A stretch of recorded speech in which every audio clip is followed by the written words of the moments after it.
સુરતમાં લગ્ન પ્રસંગ માટે આવેલા પરિવારનું 9 વર્ષીય બાળક ગુમ થયા બાદ પરિવાર દોડાદોડીમાં રહ્યો હતો। બનાવને લઈ પોલીસને જાણ કરતા તાત્કાલિક સલાબતપુરા પોલીસે ટીમો બનાવીને સીસીટીવી સહિતની તપાસ કરી બાળકને શોધી પરિવાર સાથે મિલન કરાવતા પરિવાર ભાવુક થઈ ગયો છે। સુરત પોલીસની કામગીરી હાલ તો ચોમેર સહારણ થઈ રહી છે, કારણ કે લોકો માટે હંમેશા તત્પર રહેતી સુરત પોલીસ લોકોના મોઢા પર સ્મિત લાવવાનું કામ કરી રહી છે। હાલમાં સલાબતપુરા પોલીસની સરાહનીય કામગીરી સામે આવી છે।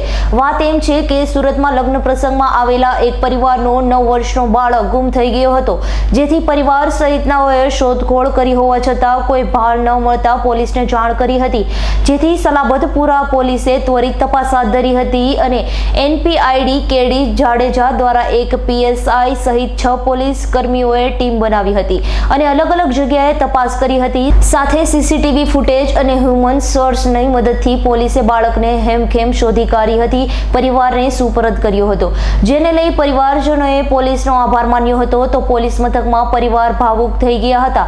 પોલીસે બાળકને 2 જોડી નવા કપડાં અપાવ્યા હતા, સાથે બપોરથી ભૂખ્યો હોય તો બાળકને જમાડી પરિવારને સોંપ્યો હતો। Bureau report S9 news Surat. અમારી તમામ માહિતીથી અપડેટ રહેવા માટે જોડાયેલા રહો S9 ન્યૂઝ સાથે।